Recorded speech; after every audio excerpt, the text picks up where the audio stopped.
Today, he will enlighten us the insight on the topic of quantum mechanics in biomolecular simulation. Without any further delay, I invite Sir to take the stage and share his profound knowledge with us. Thank you. All right. So I welcome you all to this workshop, and those who are from outside the campus, again, welcome to the campus. I hope you are enjoying the campus as well as the workshop. Uh, so my presentation, the way I have planned, is that there will be some background related information, some theoretical understanding that we would like to have, and then there will be some time discussing about my research. The former will take a larger portion of my time, uh, considering the diverse background. I'm told that you would have your hands-on session where you would do, for example, docking, where you take protein and then the ligand molecules will come and the ligand molecules will magically find the best place to fit in, right? Then you will also do simulations where you would increase the temperature, you would define your pressure, and the molecules will start dancing. But this magical way of finding the ligand, finding the binding pocket, or the molecules dancing to your tunes, who drives this magic? There are some underlying forces that we can tune with computers that will drive where we want to go, or what is the true what is the answer to the question that we are asking. The computers will give us, but then we need to give some information to the computer. So that language, the communication between us and the computer, lies the building a model. The model is something that comes from our physical or chemical or biological insight. The model will be built through the language of physics, language of chemistry, will again get translated to the language of computers, and then work will be done and the computer will do, and then will again try to interpret the results as a chemist or as a biologist or as a physicist. That's the overall journey. Here, the magic that happens, the dancing of the molecules or the finding of the docking binding pocket, is to a large extent is driven by quantum mechanics.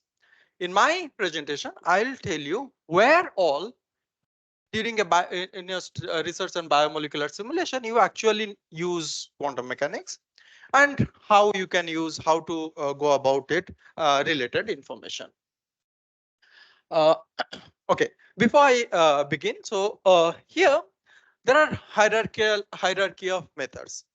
So I am, since my idea is to go about studying large proteins, even cells or several cells simultaneously, but then basic building block is an atom.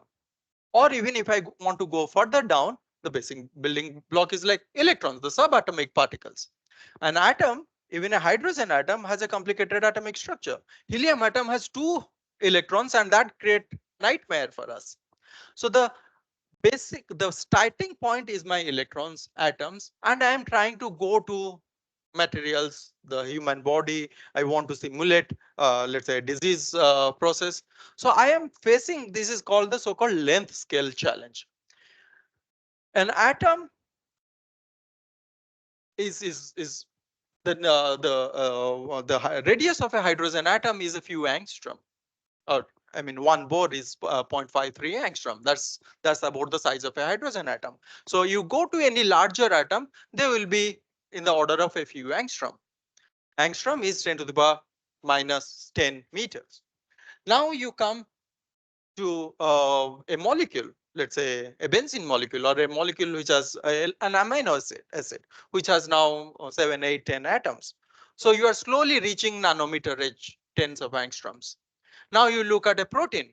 A protein can, I mean, 3D structure, it would have, let's say, 6, 7 nanometers height, 6, 7 nanometers width, around that. A protein I'm talking about. Now you go to cell and so on, the length scale. Then there exists another problem, that is the time scale. Some processes happen very fast. an enzymatic reaction, the previous slide you saw, the kcat was some 100 or 200 second inverse. That means the enzyme was catalyzing that reaction 200 times a second. The binding constant Km that was coming, I mean, if you translate it to some time scale, it was the diffusion of a ligand of a small molecule in cell is in picosecond time scale. The nuclei move in femtosecond, that is 10 to the minus 15 second. The nuclei, the movement of the nuclei. So if the bond is breaking, that happens in 10 to the power minus 15 scale. If the reaction is happening, that is happening, let's say in millisecond, in nanosecond. So I'm already talking about 10 to the power 6 or 6 orders of magnitude in time scale. Bond vibrating to an enzymatic reaction happening. So I am now facing a problem with time scale. So there are two scales simultaneously bothering me, length scale and time scale. Now, of course, I cannot have a single type of a method that will deal with all these problems. So that's why I have exact quantum mechanical or approximate methods, approximate quantum mechanical method, which are for very small systems, I mean, tens of atoms, 20 atoms. And if I am interested in time scale, in femtosecond time scale, perhaps going to picosecond time scale. But if I want to have larger systems, even proteins, I won't be able to do quantum mechanics. I can go to classical mechanics. That's because the length scale is there and my interest, time scale of interest, a protein unfolding, the protein changing its conformation, that happens in microsecond time scale. So there I build with atomistic methods, but sometimes even atomistic methods are too expensive. Instead of dealing with, let's say, each atom of an amino acid, I consider that one amino acid be approximated as a block, as a single ball, as a single particle. And then now I have 200, a protein with 200 amino acid is essentially a 200 particle problem. So that is called coarse graining.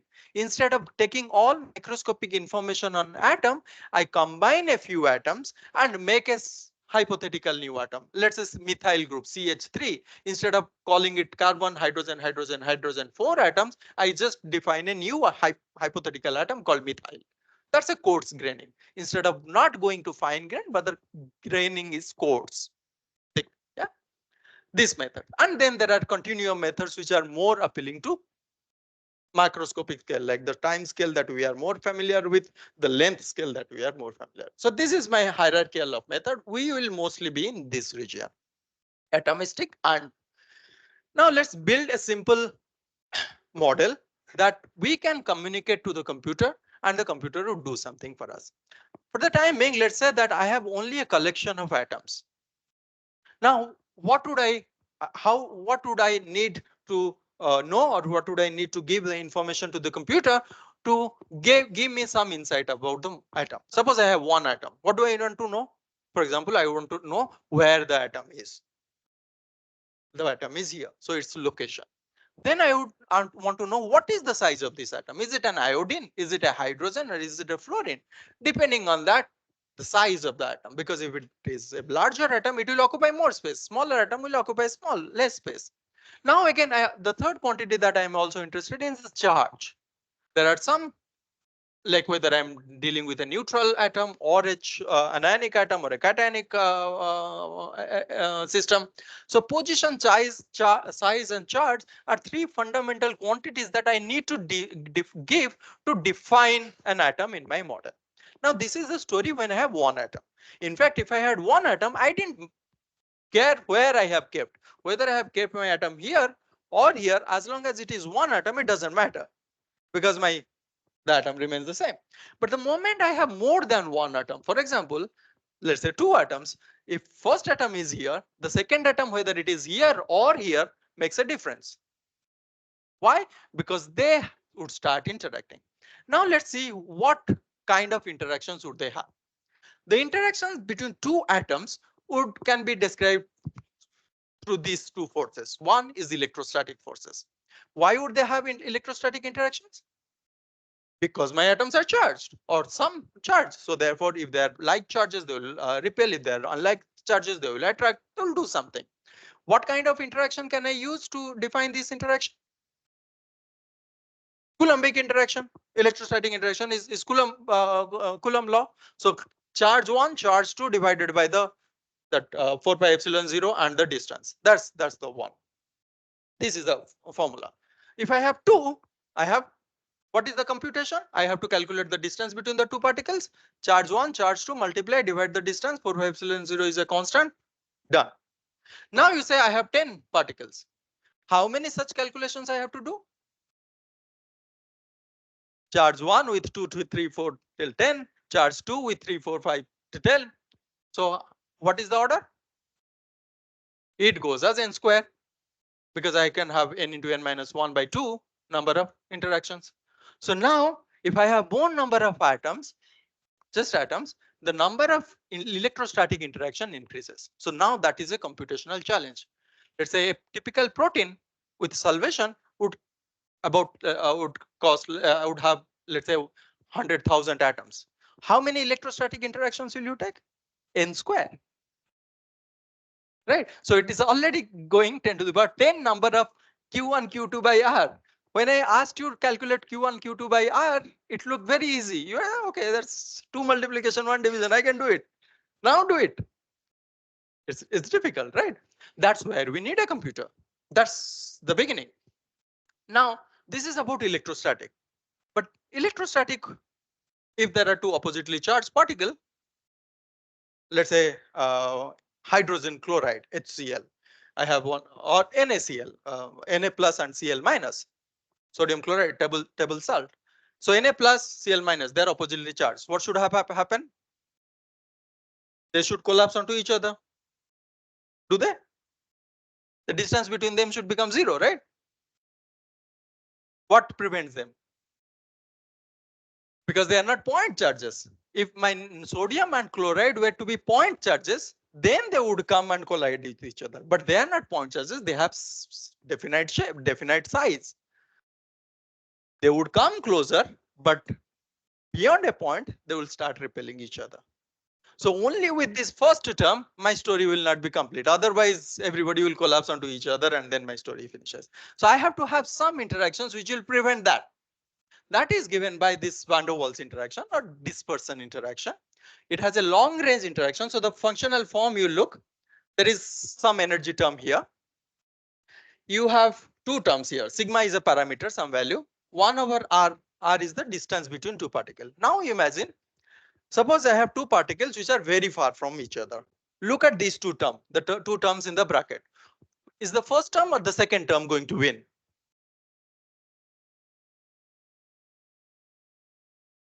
My r is large.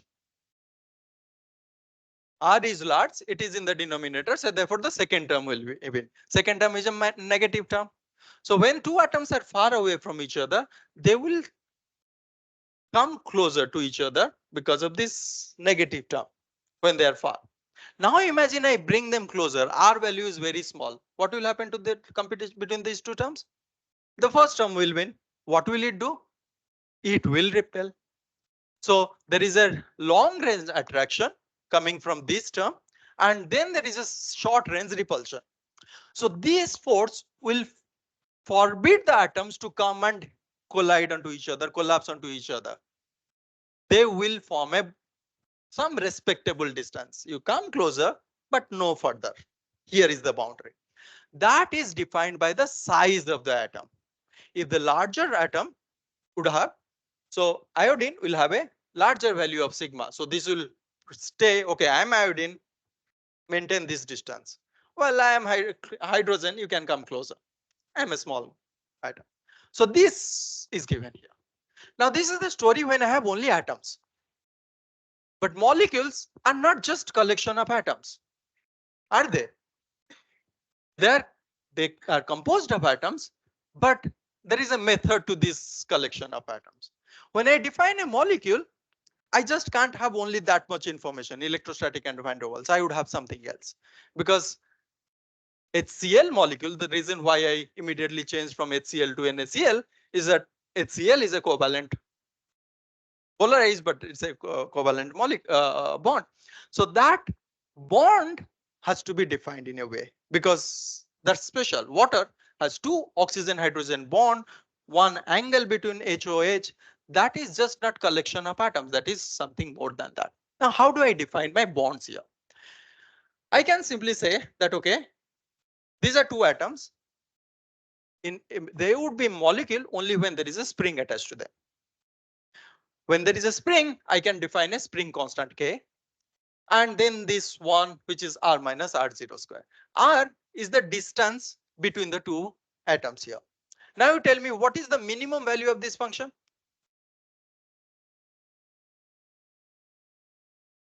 0. When is it achieved? R0 is the equilibrium distance. Now if I suppose equilibrium distance is 2 angstrom. Suppose I come to 1.5 angstrom. What happens to this potential energy? Increases. Suppose from 2 angstrom I went to 2.5 angstrom. What happens to the potential energy? It increases. So if I shrink or if I stretch, the energy increases. When will the energy be the minimum? When it is at equilibrium. So this is called a harmonic term.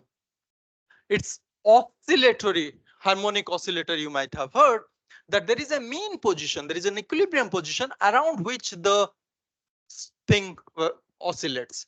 Here the bond oscillates around its equilibrium position. Hydrogen-hydrogen bond distance would be, let's say, 1 angstrom. So the molecule will oscillate between 1.1 to 0.9 angstrom.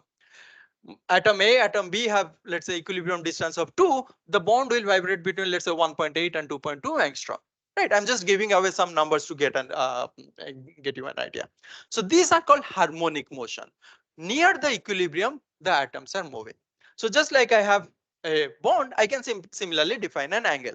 So my water, hydrogen, oxygen, hydrogen angle that can go from 105 degree to 107 degree or 100 degree. And then similarly, the energy will increase or decrease. These are for the bonded terms. Then there is a third term, which is called as a torsion, or for the dihedral. What is a dihedral? Any idea? What is it?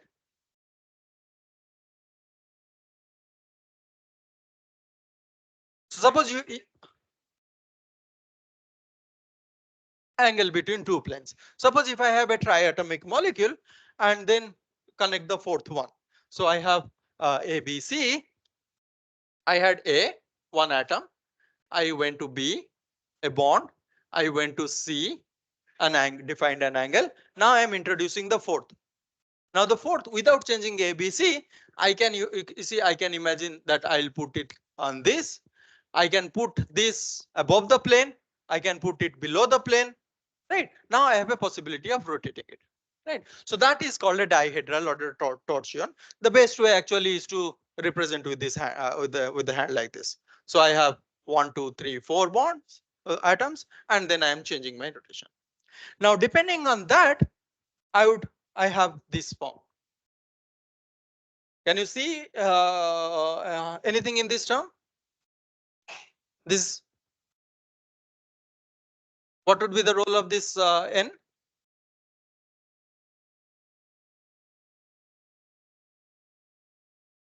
How many times torsion repetition? So it's okay. Why do we need that?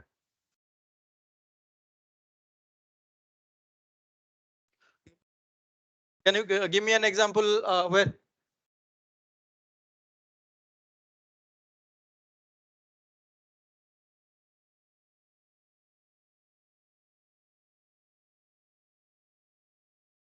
For ethane, the angle will change. You can imagine ethane in staggered or eclipse form uh, for sp3 hybrid. Yeah. Okay. Right. So when we define dihedral, the way I said here, I can put my D here or there. It may happen that they are all equivalent. In that case, I have one thing, or it may happen that they are not actually equivalent based on what other atoms are there. So that is taken care by this term n. So in your looking at the force field parameters and all in your hands-on, you please pay attention to this term. And if you, I mean, you can plot this and get some idea about. Okay, so these are some of the terms that are necessary for defining my molecule, which has bonds in them, right? Now, let's see energy within this molecule. This is water molecule.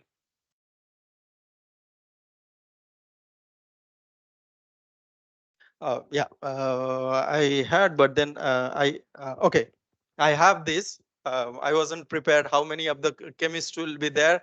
So, okay, he's telling what is N. Now this is ethane. Okay, hold it. Now give me a different arrangement of ethane. What did you do? Okay, rotate it by 120 degree. Is no from original. Go back to original. Yes, by 60. Is that the same conformation compared to the first? Different conformation. Now rotate another 60. That is the same as first one, right? Then another 60. So now what he has done, so this is my ethane. So this is called eclipsed conformation. The second hydrogen is just behind the one. If I make a 60-degree rotation, the second hydrogen comes in between this. So this is a different conformation than this conformation. However, if I make a 120-degree rotation compared to the first one, it again comes back to the original position. So therefore, in the 360 rotation here, I have essentially two conformations, one staggered and eclipse, but that will appear multiple times, right? So that n is that repetition factor. So you plot this n, you would see with n more number of minima will appear. If you still are not convinced, at the end we can plot this function and it would be interesting. Yeah, fine. So let's calculate the energy of this molecule from the basis what we have discussed. So this is a water molecule. There are electrons there, but I don't care. There are this is oxygen, this is hydrogen. So the energy would be that the bond force constant Kb multiplied by this plus the angle. There is no dihedral here. That's when I have one water molecule. Now imagine I have this arrangement, many water molecule. So what kind of interactions will you have? The bonded terms plus now non-bonded, that is the van der Waal and the electrostatic. Why? Because they are present when two atoms are not bonded direct to each other. So then add electron. Now, using only this principle, I can have 20 water molecules, 40, 100, 160, 280. I can build on clusters of water molecules and calculate their energy. All the fundamental things I need, I have already prepared that in my model. So that my model is ready to deal with any system as long as I have enough computational power, which we have downstairs, Param Shakti, right? Once we have this kind of facility, the model is ready. Just go larger scale, please.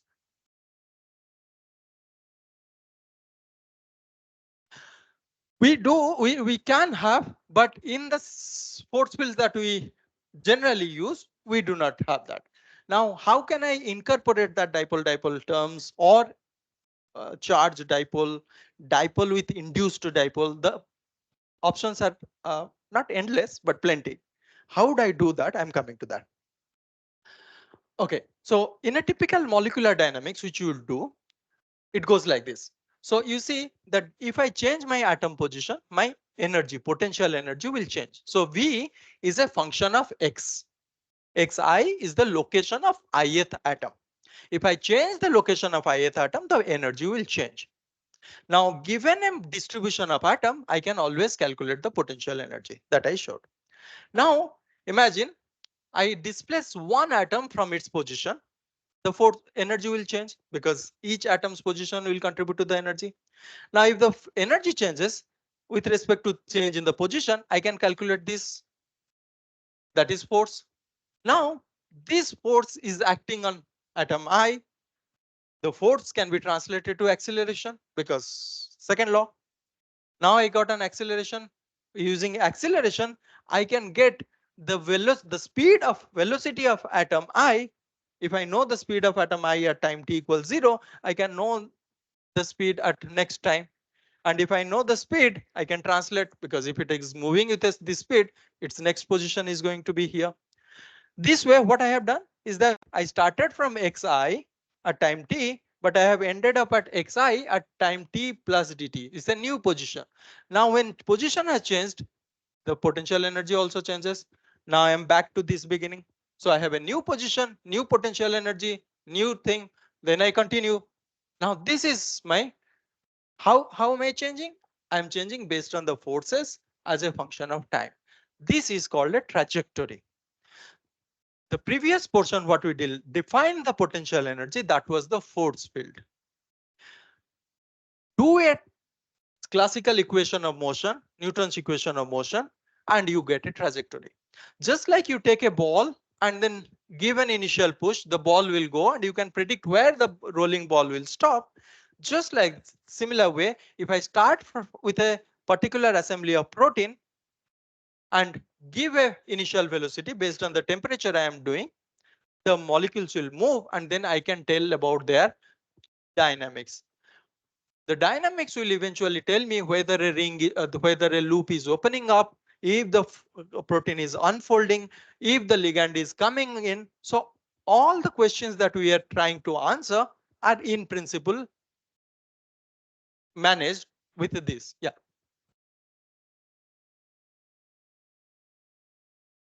right.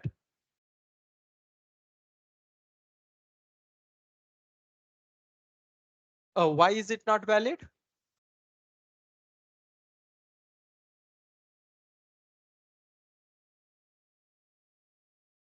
Such as, what is your fear? They behave differently. That's true.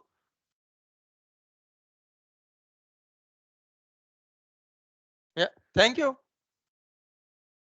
Right. I mean, that's that's actually the next slide.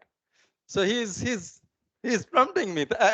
In case I forget my no, that's good. You are seeing the logic, right? His question was, is it really valid? That's what I am telling.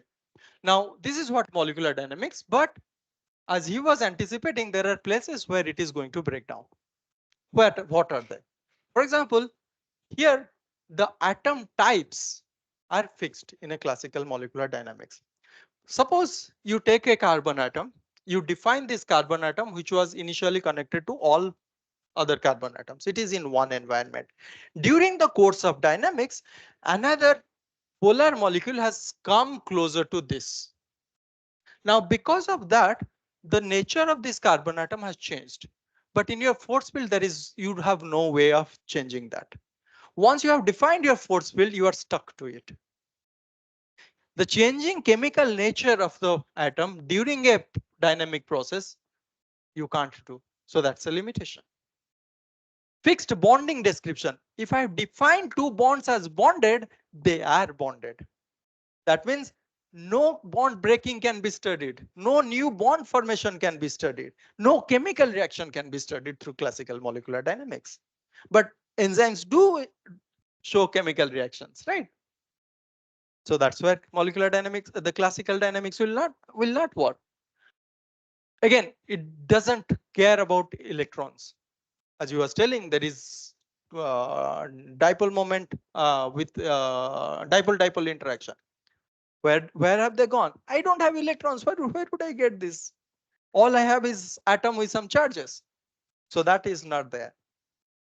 Then they are all limited to equilibrium geometry. This force constants case that I'll describe that in a later slide. So these are the places where molecular dynamics, classical way of doing things, faces challenge, and that's where the quantum mechanics comes in.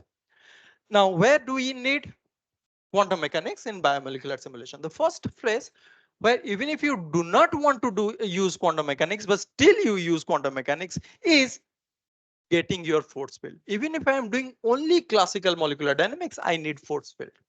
Force field are derived from or calculated from quantum mechanical calculations, because force fields involve what? The charges. What are charges? When the bond forms, it's in HCl molecule. Cl gets partial negative charge, hydrogen gets partial positive charge, but how much? How do we know that? That's a pure quantum mechanical phenomena. So that the charges that you take in a force field are coming from quantum mechanics one way or the other. The force constants, they do come. You cannot do if you want to do a chemical reaction, you have such as enzyme catalysis. This, if you have a metal enzyme, normally metalloenzymes would, I mean, if there are metals, Metals are different from carbon, hydrogen, nitrogen, oxygen in the sense that they have different electronic properties. They can exist in multiple oxidation states. Otherwise, nature would not have employed a heme iron to do oxygen transport. Why it needed? Because our oxygen happens to be in the triplet state in environment. If it were in singlet state, things would have been different. But thank God oxygen is in triplet state. Otherwise, things would be burning. Because oxygen is in triplet state and we want to use them, we have to convert that somehow. So then oxygen comes, binds with the heme. Heme has this iron, which is very flexible in taking an electron, giving an electron, changing others oxidation state, changing its own oxidation state. That's the role of metal. Nature employs metals only for that purpose. So you cannot study metals without talking about their electrons. So therefore quantum mechanics becomes inherent or very important in case of metal enzymes. And then excited state processes. For example, the previous speaker was talking about fluorescence spectroscopy, absorption spectroscopy. They are anyway electrons are excited, so therefore you need to have electrons in your story. Okay, now coming to quantum mechanics, I'll very quickly go through this. The way the quantum mechanics works is slightly in a different philosophy. For classical mechanics, we defined a model and then we here in the quantum mechanics, there exists something called a wave function psi, which contains everything. Quantum mechanics assures me you want to know anything about any system, just get this wave function. This wave function is a mathematical construct that it's very easy to say, but hard to get. But once you have the wave function, everything you need to know about the system is out there. Wave function itself doesn't have any physical interpretation. It doesn't have to have. What has a physical interpretation is the mod square of it. The mod square of it has a interpretation of called probabilistic interpretation. So roughly speaking, the wave function essentially tells me that if this is how the wave function looks like, I can tell what is the probability of finding this electron at this point. Okay, this is this much. This is here the other value. So the probabilistic interpretation of a quantum particle is given by this psi star psi. The entire journey of quantum mechanics is about how to get my wave function. Now, wave function contains all the information, but it won't give away all the information on its own. You need to ask a particular question to wave function to get that answer, and it will give you only that answer. And the way to ask that question is through an operator. So in quantum mechanics, it becomes imperative on our part to say, what do I want? I want energy. Wave function contains everything, but it won't give you away everything. You have to say what I want. I want momentum. Okay, for every classical observable that you want to calculate or you want to determine, there is an operator. So if you want to get energy, you construct a Hamiltonian operator. So there are different operators. So mostly we are interested in Hamiltonian operator because we are interested in energy. So that's how I bring a Hamiltonian operator, which is essentially an operator. I'll just give you an idea about what this could be. And then I would construct the wave function and I will get the energy. In this equation, the Schrodinger equation, Hamiltonian is only known because I am asking the question. I want the energy of what? Of this system. Then write the Hamiltonian. I can give the Hamiltonian, nothing else. Now the solution of Schrodinger equation is essentially getting the psi and E. Now let's look at what is an Hamiltonian. So this is the Schrodinger equation, and that is an Hamiltonian for just don't worry about it. If you have not seen this equation before, don't bother about it. I'll just tell you what. Hamiltonian is essentially the energy operator. You have molecules. In your molecules, you have nuclei, you have electrons. The nuclei and electrons are allowed to move around. So they will have their kinetic energy. And then electrons and nuclei will interact with each other. They will have their potential energy. So all these terms that I show here are essentially either kinetic energy. The first term is the kinetic energy of nuclei. This is the kinetic energy of electrons. This is the potential energy of electron with nuclei. So they are all Coulombic interactions. Then this is the electron-electron interaction. This is the nuclear-nuclear interaction. So this is simple, don't worry about. So these are this is the Hamiltonian that I construct. Now I can't solve this problem. One way to approach the solution of the problem is something called as a Born-Oppenheimer approximation. The same Oppenheimer, the Oppenheimer movie guy, right? The Born-Oppenheimer approximation. What it tells is that it simply tells that the nuclei are much bigger than the electrons, about 3 orders of magnitude larger. Their movement is much slower. So by the time electrons go around the place, nuclei have barely moved. Old people, old and bulky people, right? So nuclei are essentially treated as constant when the electrons are doing their business. So this is born of an, so nuclei are essentially held constant at a given. So what happens to the kinetic energy of the nuclei? Becomes zero because there is no movement. What is kinetic energy? That becomes zero. Now, if all the nuclei are fixed at their position, then what happens to this value? This is a constant. Their initial position, their distance, and so the first and last term disappear, and the middle term is called the electronic Hamiltonian. This electronic Hamiltonian Schrodinger equation will be done, and the answer to the outcome of this Schrodinger equation is my electronic energy. That's what I am interested in. Again, I'm not going to tell you. Okay. So now you say that since I have already simplified my system a lot, I should be able to solve it. Right? I have a horrible story to tell. I can actually solve nothing, it looks like. So actually, I cannot solve even this for any system beyond 1 electron. Only for hydrogen atom, I have the exact solution. Beyond hydrogen atom, Schrodinger equation cannot be solved. Huh. It cannot be solved. It is, yeah. So it cannot be solved exactly. I'm sorry, it cannot be solved exactly. We can have approximate solution that can, in principle, go to the exact solution under those limits. So for smaller systems, we can have those exact solutions, but for larger solutions, it's computationally, yeah, no, it is computational barrier. Right. Hmm. We can, yeah. This is only a differential equation, second order differential equation where each particle is connected with other. So it's a pure quantum phenomenon. So that's a computational challenge. For example, smaller molecules, there are other approximations, CI and all, so where you can, in principle, go to the exact solution. Okay, so exact solution, okay, exact analytical solution is not possible for anything beyond n equals 1. Computationally, one can approach. All right. Now, the way one does is that but anyway, all my systems are many electronic systems. So what one approaches is that so-called self-consistent field. Just another term, I'll just give you a physical idea about it. What it does, it tells you that, okay, here is the story. I cannot solve the problem if I have more than 1 electrons, but I can solve it if I have 1 electron. How about this situation where I take, let's say there are n number of electrons, I consider 1 electron, the electron of my choice, and n minus electrons are just producing a charge cloud. Then this is what is it. So this is my molecule with all the nuclei somewhere here, all the electrons going around. So what I do is that I take 1 electron at the to begin with and calculate the field of all other electrons. It produced a field. Solve this one particle Schrodinger equation.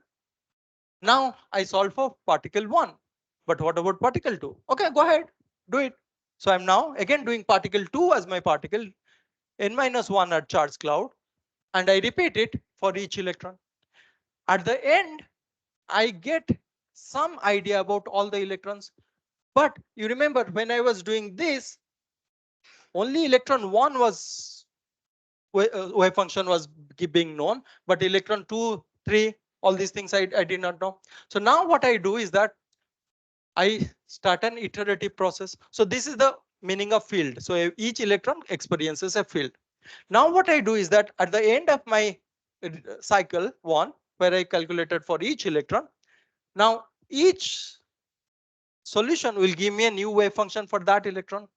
Now I collect all the new wave functions from round 1 and build the story again. So these green dots are different from red dots because here these are new solution for those electrons. That was not originally given. Original was a guess. Again, I repeat this for each electron, and I to continue doing this until I reach my convergence. So this is called self-consistent. That means an iterative way of solving this, where each electron experiences a field.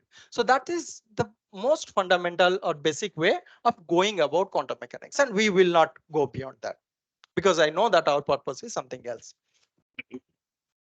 At the end, what do I get?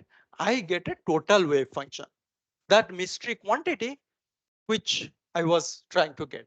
Now again, the wave function itself doesn't have any meaning, but it's psi star psi, the probability density has a meaning.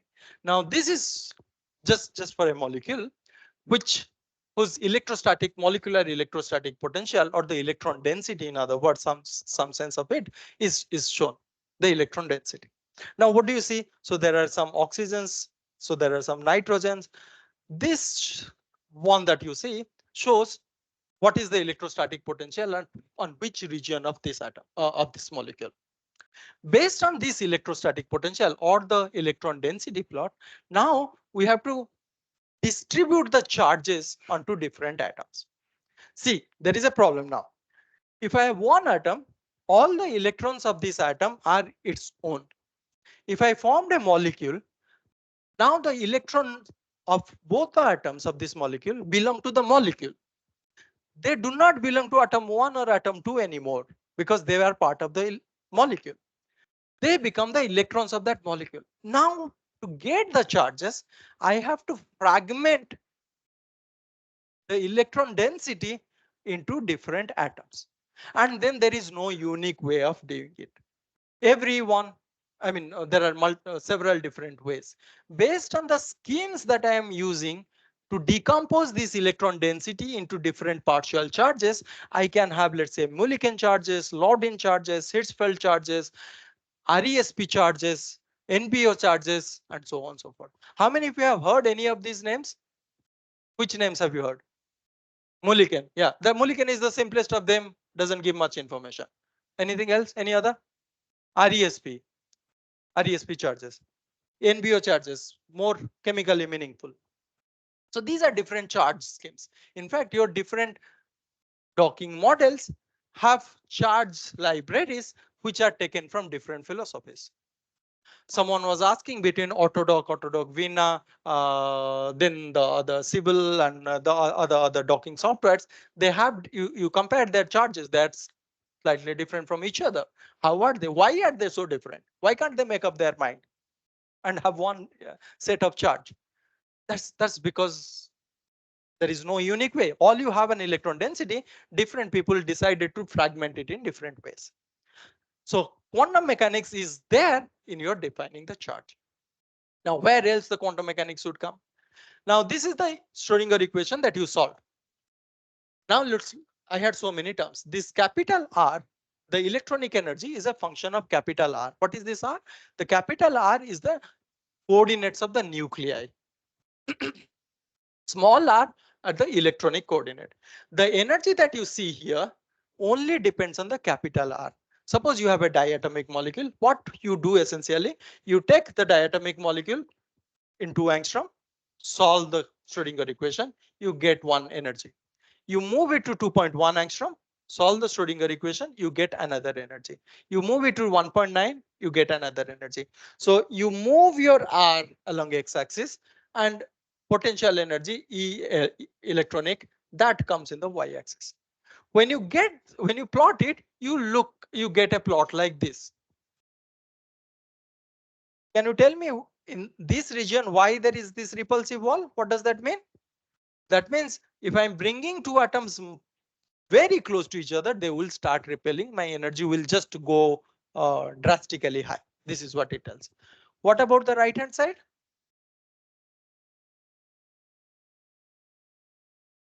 Right hand side says that when there are two atoms and I have separated them, let's say by 10 angstrom, they're broken. 11 angstrom also is broken. 15 angstrom is broken. So one broken is not different from two other broken. They are anyway two independent atoms. Whether they are 10 angstrom apart or 20 angstrom apart should not matter. So therefore, the right hand side of the curve saturates, right? So you essentially get a potential energy curve like this. But the force field that I generated, I told that was k into r minus r0 square. Would that have this type of feature?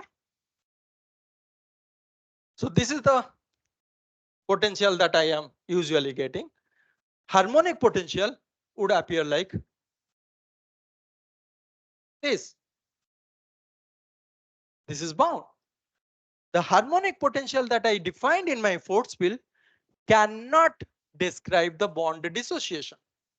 What happens when I try to dissociate, increase the bond length? The energy simply goes up, up, up, up, up, up. It simply tells me that when two atoms are 20 angstrom from each other, away from each other, and 25 angstrom from each other, they have different energy. Does it make sense? They're simply gone. But this one makes sense because beyond a point, your energy should not change. But force field cannot describe a chemical bond breaking or a bond formation. What do I do? I'm mostly interested in this region. I don't want to talk about this bond breaking and bond formation. So my region of interest is this, the bottom of this well. Look at the bottom of the well. This looks perfectly harmonic, right?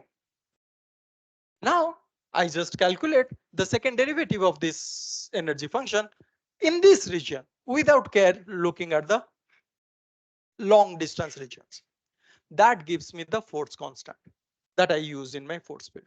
Similarly, do that for angle. You will get the force constant for angle. Any force field parameter, you want to calculate now the force constant of a new diatomic molecule. So you'll take this, solve the Schrodinger equation for different distances, fit it to a second order differential function, you get your force constant. Yes. No, the force constant that you are using are taken from your library. What is the source of that library? Empirical in what sense? Like empirical means what kind of experiment would give you those force constants? Such as spectroscopic experiments. For example, you do rotational spectroscopy that would give you the bond equilibrium distance. What about the force constant? IR would give you vibrational frequency with some kappa value. In IR, the system is in by definition unharmonic. The IR's interpretation can be harmonic, but the IR spectrum, the peak that comes is unharmonic. So you are right in a sense that some parameters might have come from empirical force constant. Now you imagine you are designing a ligand force field. The ligand which has not been synthesized. How would you go about it? The enzyme protein part, the amino acids are more or less accepted, good or bad.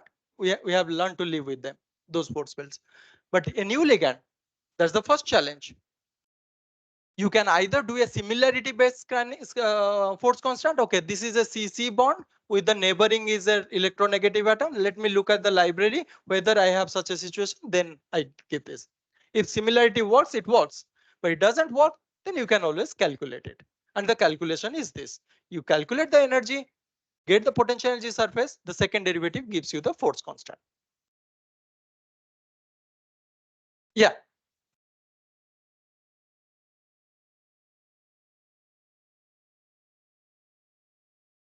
The van der Waal. Yeah, the van der Waal parameters are, on the other hand, much harder to compute. And they are more likely to be obtained from experimental data, like we have. Sorry? On the similarity based, and also based on the chemical nature of the atom, the van der Waal radius does not change that much. And the van der Waal parameter has this epsilon, which is by on its own, the values are very small.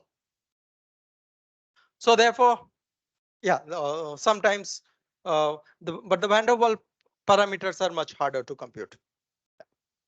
Right. But in principle, once you have the quantum mechanical formulation, any property can in principle be obtained from quantum mechanical calculations. Okay. Now, see, the thing is that two, three things have emerged from our discussion. Is that I told that quantum mechanics is hard to do. It's exact. But if you have computational power, fine. But then I also said that we have Param Shakti. So let's go and do solve quantum mechanically a protein. The thing is that the cost of scaling goes as n to the power 4. And this n is number of electrons now. A small molecule like water has already 10 electrons.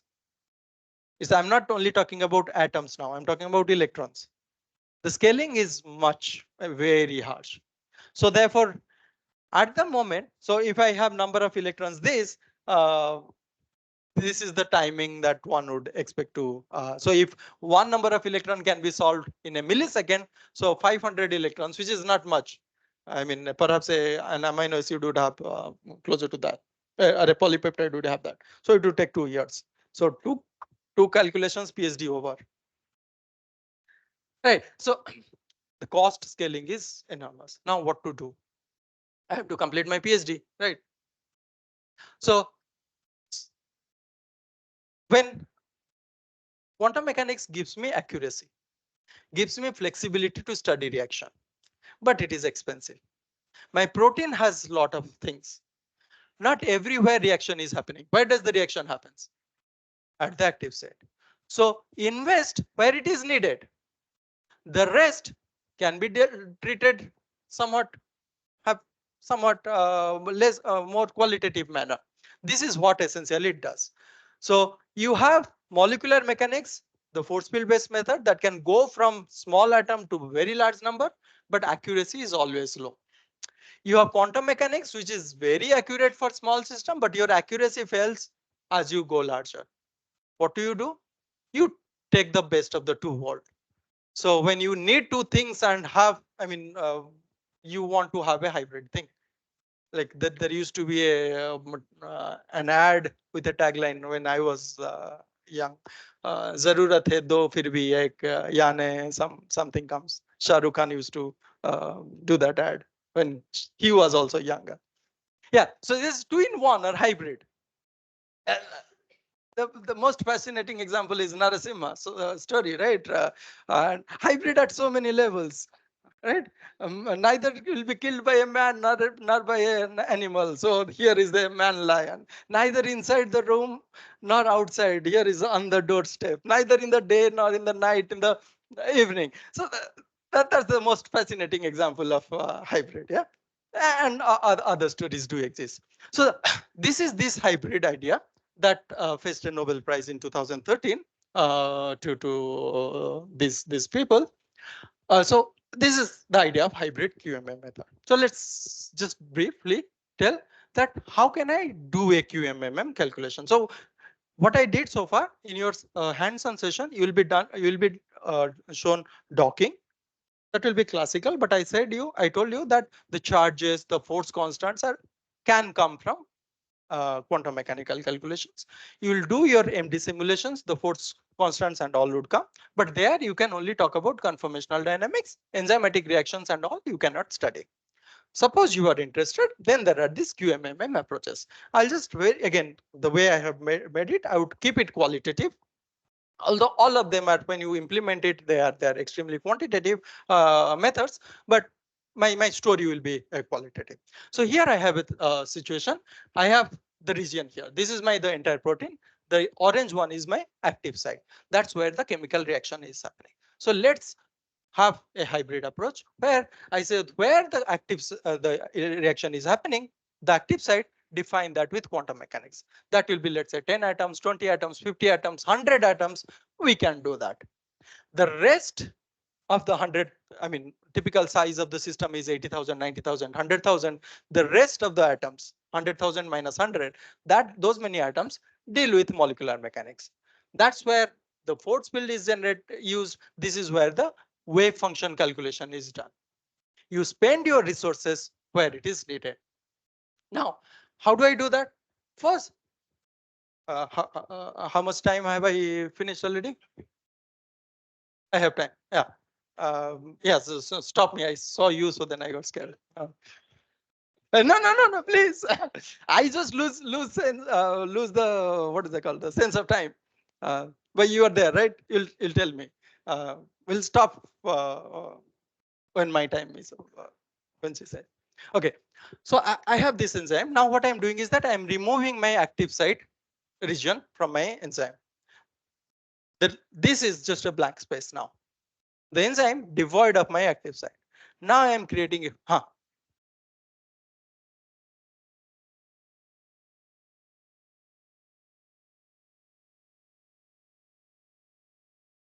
I'll describe that. I'll describe that in the next slide. Let me give the general idea, then I will come to that. Yeah, I'm actually very happy. People are, I mean, people have seen my slides. Someone is hacking into my computer. No, that's nice. I mean, he predicted my next move. You are now predicting my next move. So that's I'm happy that people are with me. Uh, so I have this MM region, and I take out my QM region, the active site, and do a QM calculation separately. Now the thing is that if I add them to, that will just be A plus B. But then this, as you was telling, the QM region, the active side will also have some interaction with the outside. So I'll have to calculate that somehow. So then there is the third term, that is the interaction between the QM and MM. So my calculation became three parts. One, the classical molecular mechanics. Second, the regular quantum mechanics. Third, which is new now, the interaction between the QM and the MM. Now you will say, well, QM has a wave function, MM has a force field. How will you interact? That's the story that's where he was hinting at. Now this is the basic idea. Now the total energy of my system is now QMMM. So this is how the interaction region. So the first two stories I briefly told you. The first one is when I said that how do I build the model, the electrostatic, the van der Waals, the harmonic force constant and all. That is the first term. The second is the psi, the Schrodinger equation and the energy. The second one I got. Now I'm talking about the third one. The third one, the interaction between QM region and MM region, the active site and the non-active site. These interactions, let's break them down into two parts. One is that if there are bonded types, if there is a bond, or if there are non-bonded types, we'll go to the go through both. But beyond that, if I am dividing my system into two regions, there must be a boundary. The boundary is the one that will divide. Now the boundary can be imagined in two different ways. One is boundary that goes through space, the boundary that goes through a bond. What do I mean boundary that goes through a space? Suppose imagine this situation that you have a protein active site. All you are interested is in binding of the ligand into the active site, where ligand alone is your QM region. None of the protein atoms are in QM, only the ligand is treated. So there, the ligand doesn't have any covalent bond with the protein. So therefore, the boundary is through space.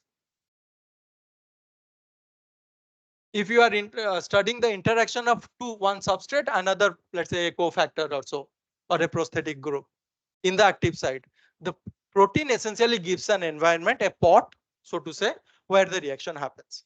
If that is the only contribution of protein, that it's just a pot, it's just a vessel where the reaction happens, then you can imagine, you can treat that molecular mechanics, your substrate, your prosthetic groups, your cofactors, they can be treated with quantum mechanics. There is no bond between this and this. So therefore, the interaction is through space. The boundary is through space. Most likely what happens, the proteins are not just pods or the reaction vessels. Proteins have amino acid side chains that directly influence. You saw the previous lecture where he made a mutation of serine to glycine, serine to alanine. The results changed. He compared that, so serine to alanine difference is lack of functional OH group.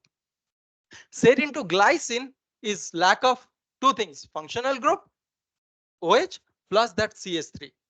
Did you notice that is, I don't know whether you remember, the glycine mutant and alanine mutant did not have the same result. If only the OH group of serine was playing a role, both glycine and alanine should have same result. but they did not have. There, what was his explanation? That in the backbone changed. How would that happen? Alanine has a side chain, CH3 group. Glycine doesn't have. It's just a hydrogen atom. Often glycine, alanine, serine, they are part of a loop. They're predominantly, they're mostly used in a loop. So that was already a hint that the loop is changing its conformation. So point is, most of the times the protein is just not a pot. It has a role. So therefore, most of the cases we have to worry about the through bond. But let's say through space boundary. If the boundary is only through space, that is my ligand is in blue, the side chains of my protein is given in red. So it's just they provide an electrostatic environment. In that case, if the boundary is through space, I only have the non-bonded interaction because there is no bond. And this non-bonded interaction, I can directly, I know two types of non-bonded interaction, electrostatic and van der Waals. As he was telling, as I was answering him, the steric term wouldn't change that much with chemical changes, but the electrostatic terms will change. So therefore, Qj comes from the protein side chains. Qi is my Qm region. So the point is now, how do I get Qi? Now, so electrostatic coupling parameters for Qi. Qi is the charge of ith atom coming from the Qm region. So there are multiple ways. I can just say that, okay, I'm doing a mechanical embedding. That means my ligand or my QM region is just mechanically placed in the active site. In that, if I assume this, then I can directly take these QIs at the charges directly from force fields. Is way of either empirical or through isolated quantum chemical calculation. So I just take force field charges. Or since I am doing a QM calculation anyway of this region, I have the electron density, I can do a charge fragmentation and then get a new partial charge. So I can get these charges through either of the two, either through force field or through QM. But both cases, I'm just mechanically placing my active site into the protein. That's mechanical embedding. Alternatively, I can have an electrostatic embedding where presence of QM region or the presence of the protein is felt by the active site. How do I do that? For example, here I have the QM region. How do I solve the QM region? By solving the Schrodinger equation. For solving the Schrodinger equation, what did I need? I needed the Hamiltonian. What is Hamiltonian? It's an energy operator which could have kinetic energy or potential energy. Now, imagine if this protein is not there, only ligands are there, the system has its own potential energy. Now, if the protein atoms are there, now my ligand atoms will start experiencing the charges of the protein. So they are not isolated atoms, rather they will feel that we are placed in an electrostatic field of the enzyme. So I treat enzyme as many point charges, and these point charges are incorporated into my Hamiltonian. And the quantum mechanically, the new wave function is generated. This new wave function that I get can be fragmented into charges. These charges that I am getting are for the QM region, but they are already aware of their surrounding. The same ligand, if you place it in protein A or in protein B, can have different partial charges and properties because the protein environment is already incorporated. So now his question that if I have dipole interactions, because I am now dealing quantum mechanically everything. So if there is dipole-dipole interaction, is there. Dipole-induced dipole interaction, it is there. In principle, any interaction is there. They are incorporated, but through multiple expansion of the electron density through charges. Yeah.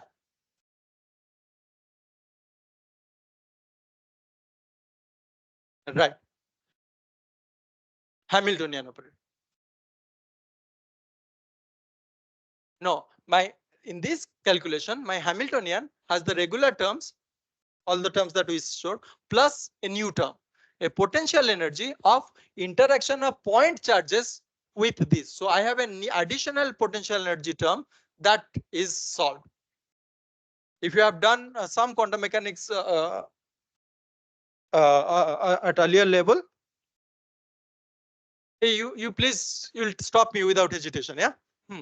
So if you have done quantum mechanics earlier, ever, you would see that you change the potential, the atom in a magnetic field, atom in an electric field, it would have a different result. So this is exactly what it does. Or the third is that something called polarized embedding scheme. I am skipping this. Now coming to through bond boundaries. Now, if I have, this is the story when the boundary is through space, there is no bond between this. Now, if it is through bond, then again I have the non-bonded term, either electrostatic or steric. Now the bonded interaction between at QM atom and MM atom, I can define that again by defining a regular force constant.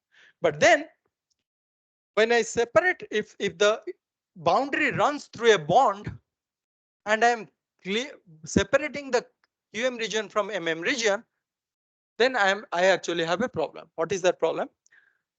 Suppose this is my entire system. I want to separate them into two groups.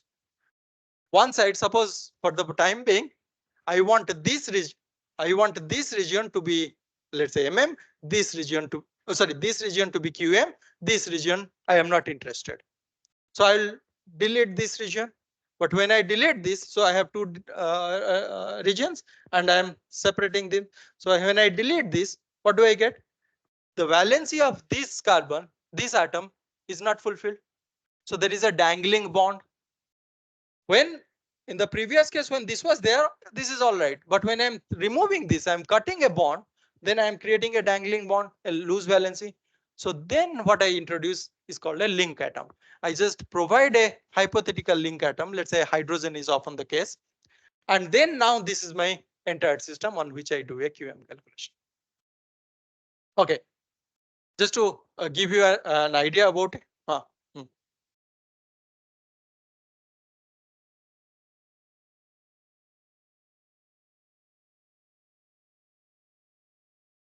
Yes, yes, they will. Because if I am treating it quantum mechanically, I am not telling who is bonded where. I am just telling the atoms are there. Schrodinger equation will solve the electron density from which I will get to know whether a bond exists or not. So if the reaction, oh, the link bond, no, yes,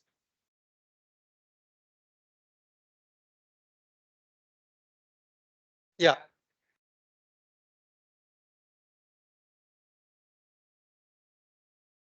Mhm.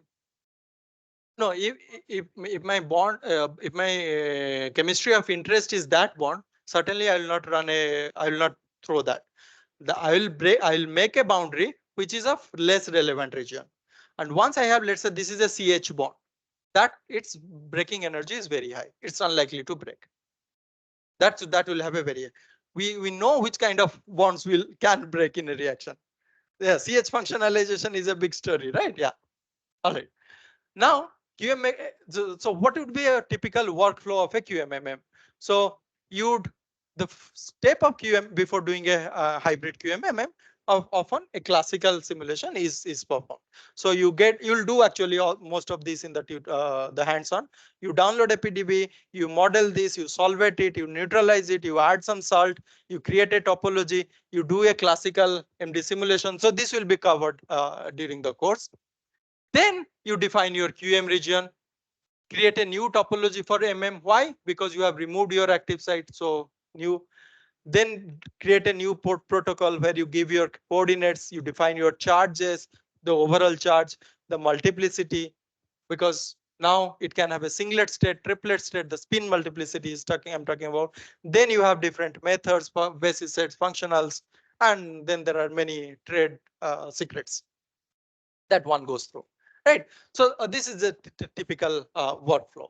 Now, in a typical QM calculation, you start from an MD snapshot, molecular dynamics snapshot.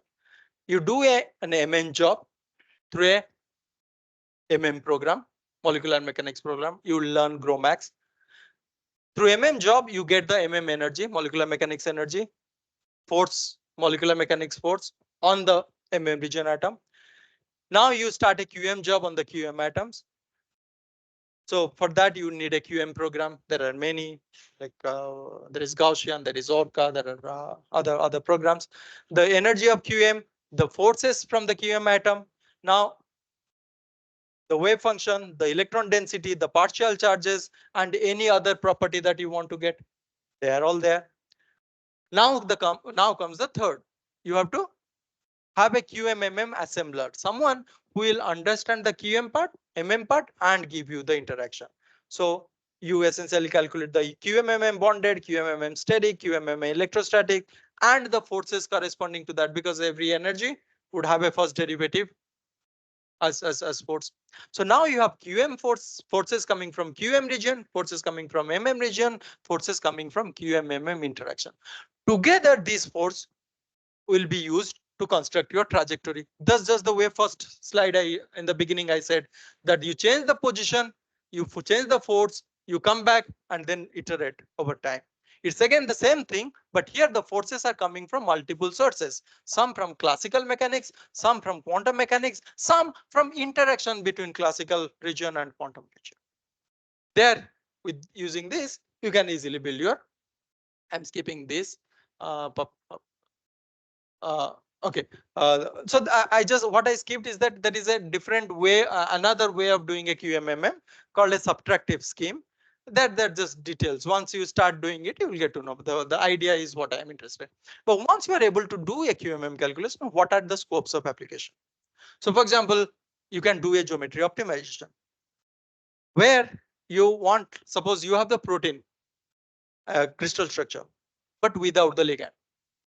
Now, in the presence of the ligand, the active site of the proteins may undergo some changes. Now, if you want to optimize their interaction, one way is to do your docking, your flexible docking, or but then they are already done with standard library charges, library parameters. If you want to do more accurately, so the optimization of the entire enzyme ligand complex can be done. Optimization of the transition state, which is a concept that is not there in classical mechanics. The transition state is through which you can describe kinetics. When you do spectroscopy, electronic absorption or emission spectroscopy of the fluorine of the protein in the presence of substrate, in the absence of substrate and inhibitor, exactly the previous experimental talk that you saw. Conformational sampling. Actually, for conformational sampling, you can also do with QMMM, but since they are slow time scale processes, QMMM is not actually your workhorse for this, but you in principle can do. So the choice, like to do the work, choice of QMMM programs, Charm, NAMD, Amber, QM programs, that there, the assembler, like where you can do the assembly of the two. A typical QM calculation, a QMMM calculation, this is just a rough way of presenting. Most of your time, computational time, goes in doing the QM calculation. The MM calculation is negligible. So when we do calculation, one QM iteration will take a day, one MM iteration will take less than a minute. And then one more day just for the next QM calculation. So that's that expensive. So most of your time actually you spend in doing the QM calculation. That I'm skipping this. Since someone asked me, I'll just give you very briefly some result from our work. I have kept it to bare minimum. If anyone is interested, can look up some our work. That's I just want to tell you, just like the previous speaker, this is also an enzyme from bacteria, but this enzyme is taken from lysine biosynthetic pathway, which is essential for bacterial survival. But we don't make lysine in our body. We just take it from outside. So we are not dependent on this biosynthetic pathway. So therefore, if we target any enzyme in this biosynthetic pathway, lysine biosynthetic pathway, selectively we are targeting the bacteria without hurting ourselves. Right. So this is a pathway that is that has great potential for antibiotic target with minimal side effect on us, because we just don't need. Even if we kill we defunctionalize this enzyme, nothing happens to us. So it's a DAPI enzyme. But the reaction that it does is that it hydrolyzes this bond. There is a CONH bond. It hydrolyzes. Now let's look. So this is the catalytic reaction mechanism. Again, it goes through an acid base reaction. So one is an acid proton donor, another is a proton acceptor. I'm again not going to do show you that, but what I'm going to show you this is this. Uh, Using QMMM approach, we could get the potential energy story. This is my enzyme substrate complex. First step is water activation, activation of a catalytic water molecule. That involves a small barrier. The second step is a nucleophilic attack. That involves a barrier of 19 kcal per mole in wild type. The third step is a peptide bond breakage that involves a relatively smaller barrier. Looking at this, the rate determining step is the second step, that is the nucleophilic attack. Now, when we mutate the system, the barrier increases, and the experiment actually tells the same, that this particular mutation, so when you mutate glutamate 134 with an aspartate, the reaction is slower, and from our calculations we could show that it is slower because the barrier increases. Now I should have another okay. So here what you see, look at this. In this picture, you would see that this is the catalytic water that would get activated. So this is under the influence of this glutamate 134. It is also interacting with both the zinc metals. Now you see, during the course of the simulation, this bond broke, and now there is a free hydroxide. Right? This bond breaking can happen only when you have quantum mechanics in it. In a classical mechanics force field, if you have water, it remains as water. Now let's look at the other. So this is the OH minus, the nucleophile that was there. Now you see through the simulation, the nucleophile is approaching. This is the center of attack. Now it forms a bond here. Now this is nucleophilic attack. Now you go from the substrate to the intermediate. Now this glutamate 134, what was it doing? Its role?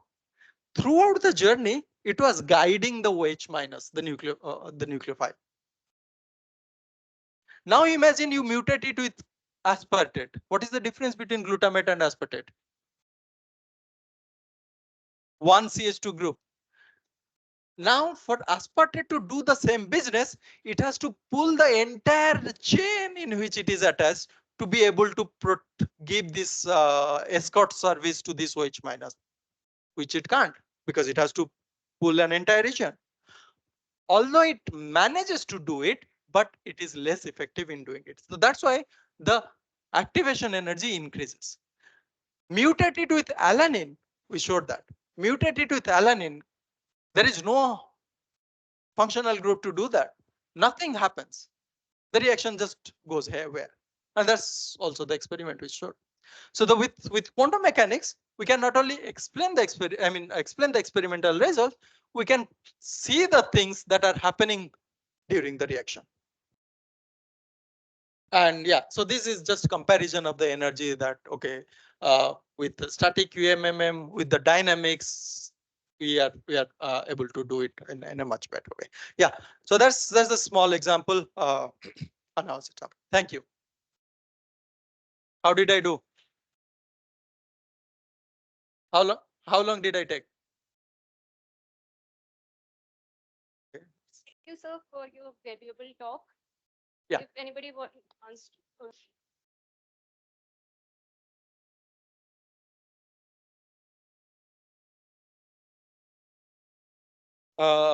This uh, Gaussian with no, with amber Gaussian combination, you can do it. Amber is the engine, MD engine. Gaussian provides the QM forces and QM energies. Yeah. So we this was done with amber Gaussian combination. Somewhere it's not mentioned. Oh, sorry. Yeah, this was done with, yeah. This is done with amber. Yeah. Amber software. Amber can actually call in external program. Amber has an inbuilt QM program. That there is one, but you can call any other not any other, some other QM programs. For example, Orca can be called in, Gaussian can be called in, but this was done with Gaussian and Amber combination.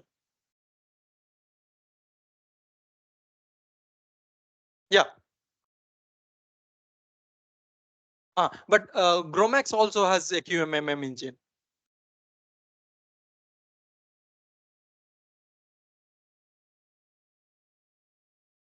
Okay. Yeah. Okay.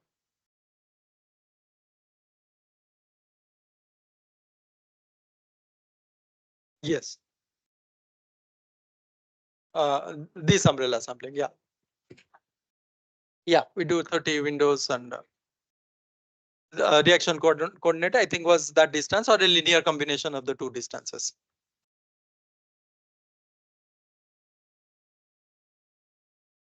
Starting from the crystal, no, starting from an equilibrated structure. Equilibrated. Yeah. There is a story actually. The ligand bound system was not there when we did this calculation. When we did for the first study on this enzyme was when you put the substrate, the protein undergoes a conformational change. It goes from an open to close. That time the crystal structure wasn't there. After we published that paper, a crystal structure appeared which showed that closed binding mode. But our QM calculation was done with that closed conformation.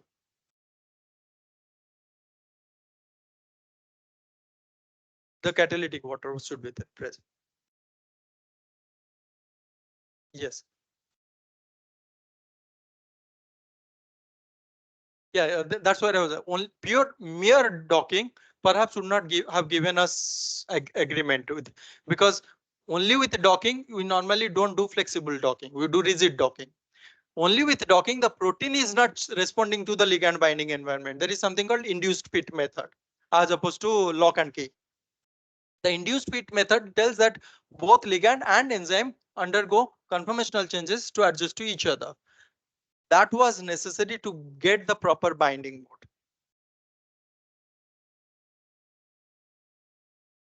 And no, optimize, I mean, run a long classical MD simulation to get the proper conformational space.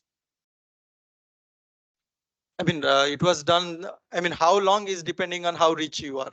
When it was when it was done, Param Shakti wasn't there, so we are very poor. We had only 10, 15 node cluster in our group. So I think it was the calculation was in a few hundreds of nanosecond.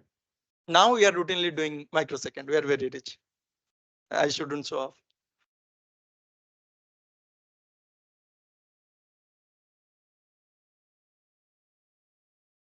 Yes, the host guest chemistry also can be done the idea is same. I mean, the idea can be implemented in any problem. Right? Excuse me, sir. Like in this case, like also the contribution of the zinc was taken into account for, like The zinc was considered in the active side. And sir, one more question. Like in one of your slide, you show that non-equilibrium QMM or MD simulations. Like, is it really possible to like perform a non-equilibrium MD simulation? Like, can we create a proper NV ensemble for calculating a non-equilibrium MD simulation? The second part I skipped through most of the details. So the result that you are seeing here, this barrier actually is a non-equilibrium process because the barrier is 15 kcal per mole. If the barrier is, let's say, 2 kcal per mole, you can hope to see it in picosecond or nanosecond time scale.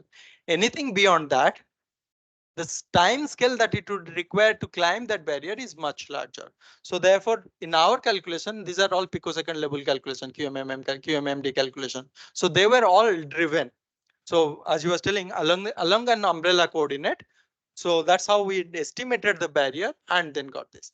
The previous step, the proton transfer, activation of the water molecule happened spontaneously because that barrier was less. So this is the result of an equilibrium MD simulation, QM MD simulation. Coming to your question about zinc, if I did not have zinc in this active site, the barrier of this activation of catalytic water molecule would have been much greater. Zinc, both the zincs increase the acidity of this water molecule. The water molecule gets activated much easily if zinc ions are present. That was the role. So as I was telling, the metals do always have electronic role. In some cases, like for if we are running an MD simulation and if the metal atom is present and for it we have the force field parameter in Gromax, like will it and we run it for and we didn't perform a QMM calculations, like will it affect the results? See, there are some in some cases where metal ions are there, but your immediate reaction that you are studying, metal ions do not have a direct role. We have worked on some lipoxygenases where ion, metal ion is there, but it doesn't have a direct role in this. It stabilizes someone else stabilizes my substrate. In such cases, based on my computational resources, I can make a choice. Romax, like can we perform a non-equilibrium MD simulation? By non-equilibrium MD, I mean the let's say the umbrella sampling, the replica exchange, uh, yeah, the what are, yeah, the metadynamics. Non-equilibrium MD means when you are breaking the force field. Umbrella sampling, you are adding some extra term on the force field term. The force field is equilibrium. You are going beyond that, and then regenerating the free energy surfaces the way. If we can have some question from the online people, uh, is that how to find out? If any online participant wants to ask, they can unmute themselves and ask. Perhaps I can go up from the full screen mode. Then only I can see now. No, then how do I know that whether? How do we know? Or Hello. yes, Hello. yes. Yeah, am I audible, sir? Yes, you are audible. Oh, this is the camera. Hi, Am I please. audible, sir? Yes, sir. Yes. Actually, sir, I am working on the transmembrane protein of the MTB. So I'm very little bit confused that which simulation software I have to use, either the Gromax or the Amber, because to do the work on the transmembrane protein is really very tough to insert that protein in the box. So can you please give me some idea about that? So transmembrane proteins, you want to simulate it together with the membrane?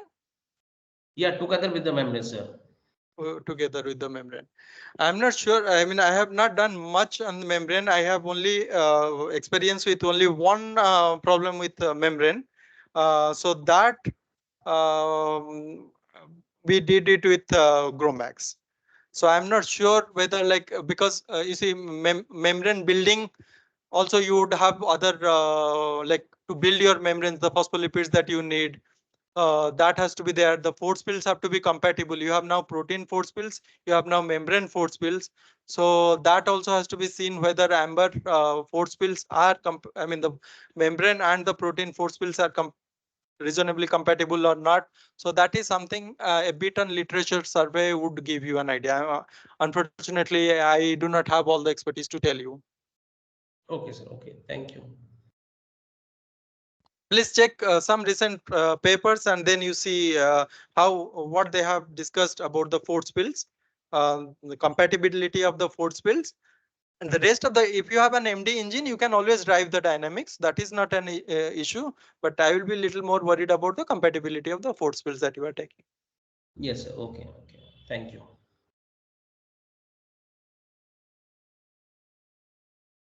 Yeah, thank you, everyone.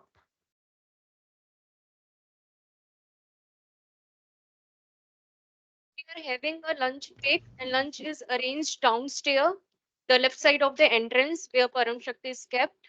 So you can have your lunch, and the next talk will be start by 2 p.m. So come back by 2 p.m. So there will be two talk and one hands-on session is left for today. Online participants also be online by 2 p.m. We will be starting soon.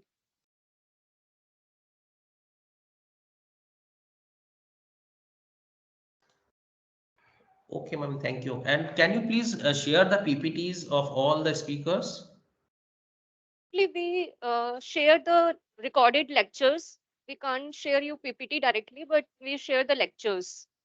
Okay, so it is on the G drive or some you It's have to share? by Teams. By Teams only you can get that. Okay, so you will share the link through the Yeah, email. Yes, sir. We will let you know when it will be on Teams or somewhere else. We Okay. circulate the mail for that. Okay, thank you very much. And one more thing, I would like to know that for the tomorrow lecture, the link will be same, or you will send me the different Link link. will be same. Okay, okay, okay.